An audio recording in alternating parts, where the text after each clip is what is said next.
सबसे पहले तो आज भगवान विश्वकर्मा की जयंती है। उस अवसर पर आप सबका स्वागत है, अभिनंदन है।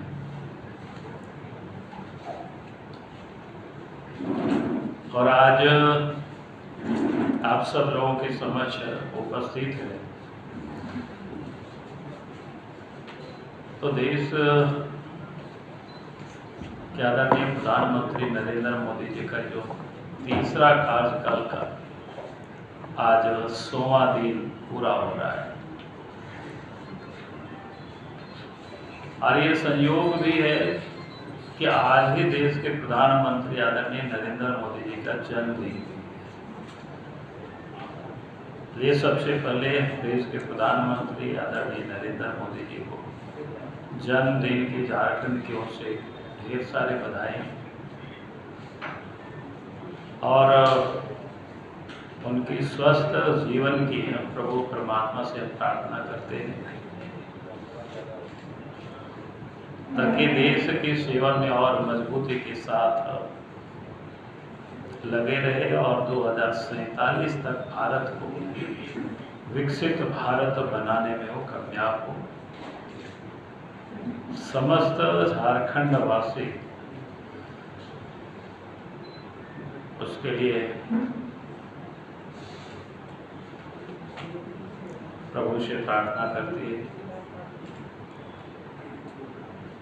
तो ये 100 दिनों का ही नहीं बल्कि अगर आप सबको याद होगा जब लोकसभा का चुनाव प्रारंभ हुआ था और चुनाव के बीच में ही उन्होंने सभी विभागों के साथ बैठकें भी ली थी और उस समय ही देश के प्रधानमंत्री आदरणीय नरेंद्र मोदी जी ने कह दिया था सभी विभागों कि भाई अगले 100 दिनों का आप काम की बिल्कुल रूपरेखा तैयार रहें। जैसे ही सरकार बनेगी और दूसरे दिन से ही कामों को आगे बढ़ाना है, तेजी से करना है काम। यानी पिछले 2 वर्षों में पिछले 2 टर्म में जितनी गति से जो काम हुआ है उससे अधिक तेज गति से तीसरे टर्म में जब सरकार बनेगी तो वो देश के लिए काम करेगी। तो हम सब लोगों ने देखा है कि पिछले जो 2 टर्म रहा 10 वर्षों का कार्यकाल रहा, उस समय की जो काम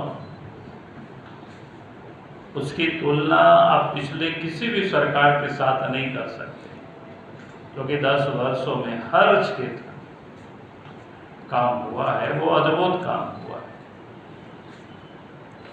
अगर हम साफ शब्दों में कहें तो देश अपने पैरों पर खड़ा होना, स्वाभिमान के साथ खड़ा हुआ, मजबूती के साथ खड़ा हुआ, चाहे वो फार्मास्यूटिकल के क्षेत्र में हो, ऑटोमोबाइल के क्षेत्र में हो या डिफेंस के क्षेत्र में, ये सभी क्षेत्रों में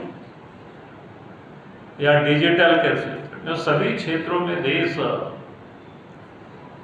द्रुत गति से आगे बढ़ा है, बल्कि दुनिया इसे देख करके आश्चर्यचकित रहा।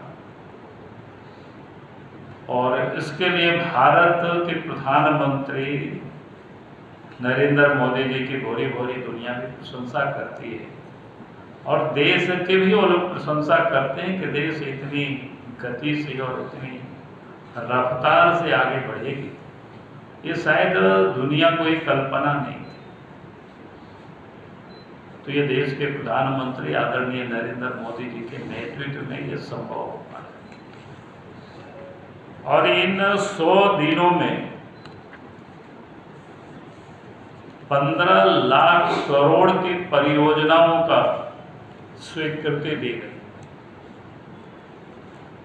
ये 15 लाख करोड़ अपने आप में कोई सामान्य या छोटी मोटी चीजें नहीं है, और उसमें भी 3 लाख करोड़ की तो जो परियोजनाएं मंजूरी मिली है उसमें खास करके रोड है, रेल है,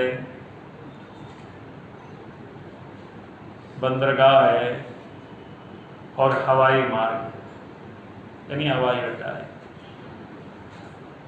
क्योंकि इंफ्रास्ट्रक्चर में जितनी बल इस सरकार ने लगाई है तीसरे टर्म में, पहले कभी भी ऐसा देखने को नहीं मिलता।